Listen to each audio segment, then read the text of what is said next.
जय हिंद साथियों, welcome to self study classes with Sumit Jain YouTube channel में आप सभी का स्वागत है। दोस्तों, आज हम एमपी टेट वर्ग 3 से संबंधित पेड़ पौधों के बारे में पढ़ेंगे। आपके टॉपिक में है पेड़ पौधे, उसके बारे में हम जानेंगे। ठीक है, पेड़ पौधे के बारे में। ठीक है, तो दोस्तों सभी लोग टेलीग्राम ग्रुप से जुड़ जाएं। अपना एक टेलीग्राम है जिससे लगभग 3000 लोग जुड़ चुके हैं। आप भी जुड़ सकते हो टेलीग्राम ग्रुप में। टेलीग्राम ग्रुप में जुड़ने के लिए आपको टेलीग्राम ऐप डाउनलोड करना है, फिर उसमें सर्च करना है IAS स्टडी ट्रैक। ठीक है, और ज्वाइन हो जाना है। तो आज हम विस्तृत रूप से पढ़ेंगे पेड़ पौधों के साथ मानव का बहुत पुराना संबंध है। बिल्कुल सही बात है।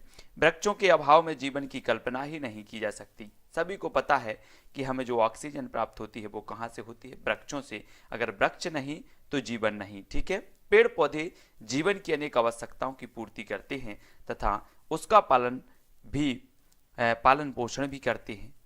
पेड़ पौधे केवल सौंदर्य एवं सुरक्षा के साधन ही नहीं अपितु हमारे जीवन दाता है। सभी को पता है कि जो पेड़ पौधे हैं इनसे ही हमारा जीवन है ना। ये हमें जो है सौंदर्य एवं सुरक्षा तो प्रदान करते हैं, लेकिन हमारे जीवन के लिए बहुत ही उपयोगी है ना।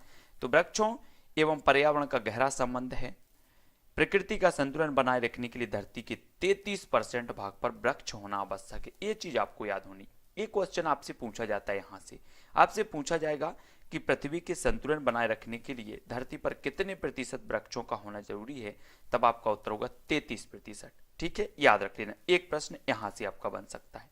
वृक्ष जीवनदायक हैं, ये वर्षा लाने में सहायक होते हैं, धरती की उपजाऊ शक्ति को बढ़ाते हैं। वृक्षों की कृपा से ही भूमि का कटाव रुकता है। आपने देखा होगा कि नदियों द्वारा बरसात में भूमि का कटाव होता है ना। याद रख लेना। आपसे अगर पूछा जाएगा कि भूमि के कटाव में कौन सहायक होता है, मतलब भूमि के कटाव में बचाने के लिए या मिट्टी का अपरदन रोकने के लिए कौन सहायक होता है, तब आपका उत्तर होगा वृक्ष। वृक्ष सर्वोदक हो जाए। इनकी जो जड़ें होती हैं वो मिट्टी को जकड़े रहती हैं, जिससे पानी में जो है उड़ नहीं वो कटाव नहीं हो पाता। ठीक है, सूखा कम पड़ता है तथा रेगिस्तान का फैलाव रुकता है। वन एवं वृक्ष ध्वनि प्रदूषण भी रोकते हैं। यदि शहरों में उचित अनुपात में वृक्ष लगा दिए जाएं तो प्रदूषण की भयंकर समस्या का समाधान हो सकता है। वनों में लगे वृक्ष ही नदियां, झरनों एवं अन्य प्राकृतिक जल का स्रोत के भंडार माने जाते हैं। ठीक है, इसके अतिरिक्त वृक्षों से हमें लकड़ी, फूल पत्ते, खाद्य पदार्थ, गोंद है ना, अन्य सामान मिलता है। जैसे उद्योगों की संख्या बढ़ती जा रही है वैसे वैसे वृक्षों की संख्या घटती जा रही है। वाहन बढ़ते जा रहे हैं, वाहनों की संख्या बढ़ने के साथ साथ वृक्षों की आवश्यकता भी बढ़ती जाएगी।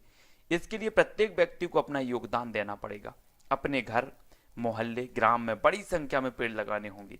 पेड़ पौधे तो हमारा जीवन है। हम पेड़ पौधों से हैं, पेड़ पौधे हमसे हैं। भारत सरकार ने वृक्षों की आवश्यकता को ध्यान में रखते हुए सन 1952 ईस्वी में वन महोत्सव या वृक्षारोपण कार्यक्रम भी प्रारंभ किया था। दूसरा क्वेश्चन यहां से आपका बनेगा दोस्तों। आपसे पूछा जाएगा कि वन महोत्सव या वृक्षारोपण कार्यक्रम की शुरुआत कब हुई? तो 1952 ईस्वी में भारत सरकार द्वारा की गई। यहां से आपको एक प्रश्न जो है यहां से बनेगा। ठीक है, याद रख लेना है। जो प्रतिवर्ष जुलाई माह में संपूर्ण भारत में मनाया जाता है। कब मनाया जाता है? जुलाई माह में मनाया जाता है, प्रतिवर्ष मनाया जाता है। ठीक है, वृक्षों की कटाई रोकने के लिए कानून भी बनाए गए। हम सांस द्वारा ऑक्सीजन लेते हैं तथा कार्बन डाइऑक्साइड छोड़ते हैं। पौधे हमारे द्वारा छोड़ी गई प्रदूषित कार्बन डाइऑक्साइड को ग्रहण कर हमें ऑक्सीजन प्रदान करते हैं। पेड़ पौधे हमें अनेक प्रकार के अनाज, फल, सब्जियां आदि देकर हमारा भरण पोषण करते हैं। साथ ही घर तथा फर्नीचर बनाने के लिए, लकड़ी जलाने के लिए ईंधन, सजावट के लिए सुगंधित पुष्प, अनेक प्रकार की औषधियां प्रदान करते हैं। पेड़ पौधे मनुष्य के लिए ही नहीं, पशु पक्षियों के लिए भी अत्यंत आवश्यक है। पेड़ पौधे के अभाव में अनेक पशु पक्षियों का अस्तित्व ही समाप्त हो जाएगा। आपको पता होगा कि अनेक जो पशु पक्षी होते हैं उनका आवास जंगल में होता है, पेड़ पौधे ही उनके आवास होते हैं, है ना। तो इनका अस्तित्व खत्म हो जाएगा पशु पक्षियों का पेड़ों के अभाव में, है ना। पेड़ों के अभाव में पशु पक्षियों के नहीं, संपूर्ण जो है जनजीवन का जो है नष्ट हो जाएगी। पौधों का वर्गीकरण देखो। संसार में विभिन्न प्रकार के पौधे हैं जो संरचना, रूप व आकार से में एक दूसरे में भिन्न है। कुछ समानताओं व असमानताओं के जो है आधार पर किया गया वर्गीकरण पूर्ण व सुव्यवस्थित अध्ययन के लिए आवश्यक है। सर्वप्रथम थियोफ्रेस्टस 370 से 285 बीसी ने पौधों का वर्गीकरण उनके रूप और परिणाम के आधार पर किया। अगर आपसे पूछा जाएगा कि पौधों का वर्गीकरण सर्वप्रथम किसने किया, तब आपका उत्तर होगा थियोफ्रेस्टस ने। कब किया? 370 से 285 बीसी में, है ना। उनके रूप और परिमाण के आधार पर किया गया। इन्हें वनस्पति विज्ञान का जनक कहा जाता है। मोस्ट इंपोर्टेंट क्वेश्चन, आपसे यहां से चौथा क्वेश्चन आपका बनेगा कि वनस्पति विज्ञान का जनक किसे कहा जाता है, तो थियोफ्रेस्टस को कहा जाता है। मोस्ट इंपोर्टेंट है, सभी को याद रख लेना है, ठीक है। बहुत बढ़िया आंसर। दोस्तों अगर आपको थोड़ा भी ये लाभदायक है, समझ में आ रहा हो, तो आप वीडियो को लाइक जरूर करिएगा, ठीक है। थियोफ्रेस्टस ने अपनी पुस्तक हिस्टोरिया, है ना, प्लैनेटारम में लगभग 480 पौधों का वर्णन किया है। मोस्ट इंपोर्टेंट है दोस्तों, यहां से आपसे पूछा जाएगा कि हिस्टोरिया प्लैनेटारम एक किसकी पुस्तक है, तब आपका उत्तर होगा थियोफ्रेस्टस की, है ना। इसमें किसका वर्णन है, तो पौधों का वर्णन है। कितने पौधों का वर्णन है? 480 पौधों का वर्णन है, ये चीज याद रखनी है। स्वीडिश वैज्ञानिक कोरोलस लीनियस 1707 से 1778 ने पौधों के वर्गीकरण पर जेनेरा प्लैनेटारम पुस्तक लिखी। आपको याद रख लेना है, जेनेरा प्लैनेटारम पुस्तक किसने लिखी है, तो वो लिखी है कैरोलस लीनियस ने। कब लिखी है? 1707-1778 के आसपास, है ना, पौधों के वर्गीकरण में, है ना, जिनमें पुष्पों में पाए जाने वाले जननांगों के आधार पर पौधों को विभाजित किया। ओसवाल्ड टिप्पो का आधुनिक व जातीय वृत्तीय ढंग में से किया गया वर्गीकरण सर्वमान्य माना जाता है। किसका? ओसवाल्ड टिप्पो का। सभी को लिखना है, आधुनिक व जातीय वृत्तीय ढंग से किया गया वर्गीकरण, ये वर्गीकरण किसने किया है, तो ओसवाल्ड टिप्पो ने किया है, ये चीज याद रखनी है। संपूर्ण पादप जगत को 3 उपजगत थैलोफाइटा, ब्रायोफाइटा, टेरिडोफाइटा में बांटा गया है। याद रख लेना है, आपसे यहां से क्वेश्चन बनेगा, संपूर्ण पादप जगत को कितने उपजगत में बांटा गया, तब आपका उत्तर होगा 3। आपसे पूछा जाएगा कौन कौन से, तो थैलोफाइटा, ब्रायोफाइटा और टेरिडोफाइटा, ये चीज आपको याद रखनी है। अब दोस्तों बात करते हैं हम शैवाल की बात करेंगे। शैवाल पर्णहरि में युक्त संवहन ऊतक रहित थैलोपाइटस हैं, जिसके थैलस में वास्तविक जड़ें, तना एवं पत्तियां आदि नहीं होते। इनमें सूक्ष्म एक कोषीय पौधे से लेकर विशालकाय बहुकोषीय पौधे पाए जाते हैं। हरे शैवालों में पर्णहरिम और कैरोटीन होता है। हरे शैवालों में क्या होता है? पर्णहरिम और कैरोटीन होता है। लाल व भूरे शैवालों में समुद्री होते हैं। लाल शैवालों का लाल रंग जो होता है वो फाइकोएरिथ्रिन तथा फाइकोसाइनिन वर्णक के कारण होता है। मोस्ट इंपोर्टेंट 7वां क्वेश्चन यहां से आपका बनेगा। आपसे अगर पूछा जाएगा कि लाल शैवालों का लाल रंग जो होता है वो किसके कारण होता है, तब आपको याद रख लेना है फाइकोएरिथ्रिन तथा फाइकोसाइनिन के कारण होता है ना। भूरे शैवालों में फ्यूकोजेंथिन वर्णक पाया जाता है, याद रख लेना आपको। शैवाल ताजे जल, गर्म जल के झरने, समुद्र, गीली मिट्टी, पेड़ों के तनों व चट्टानों पर पाए जाते हैं। कुछ शैवाल अधिपादप के रूप में दूसरे पौधों पर पाए जाते हैं, जैसे ऊडोगोनियम प्रोटोडर्मा एक ऐसा शैवाल है जो कछुओं की पीठ पर पाया जाता है। आपसे अगर पूछा जाएगा निम्न में से बताइए कौन सा शैवाल कछुओं की पीठ पर पाया जाता है, तब आपको याद होनी चाहिए ऊडोगोनियम और प्रोटोडर्मा। ये जो शैवाल होते हैं वो कछुओं की पीठ पर पाए जाते हैं, है ना। केलिडोफोरा घोंगे के ऊपर रहता है। इतना ही नहीं, कुछ शैवाल तो जंतुओं के शरीरों के अंदर भी वास करते हैं, जैसे जूक्लोरेरा नामक शैवाल निम्न वर्गीय जंतु हाइड्रा के अंतर्गत पाया जाता है। जूक्लोरेरा हाइड्रा का संबंध सहजीवन का एक उदाहरण है। कुछ शैवाल परजीवी हुई होते हैं, जैसे सीफेल्यूरोस, है ना, ये परजीवी है जो चाय, कॉफी आदि की पत्तियों पर परजीवी होता है।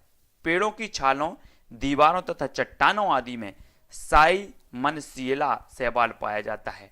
ऑसिलेटोरिया मनुष्य व दूसरे जंतुओं की आंतड़ियों में पाया जाता है। याद रख लेना, अगर आपसे पूछा जाएगा कि मनुष्य व जंतुओं की आंतड़ियों में पाए जाने वाला शैवाल कौन सा है? तब आपका उत्तर होगा ऑसिलेटोरिया। यहाँ पर साथियों हम देख रहे हैं विशेष स्मरणीय तथ्य, मैक्रोसिस्टिस और नेरियोसिस्टिस सबसे बड़े शैवाल हैं जिन्हें गैंट कैल्प्स कहते हैं। सभी को याद रख लेना है। अगर आपसे पूछा जाएगा कि सबसे बड़े शैवाल कौन से हैं, तब आपको मैक्रोसिस्टिस और नेरियोसिस्टिस पता होनी चाहिए, जिन्हें गैंट कैल्प्स कहते हैं। ठीक है, याद रख लेना है।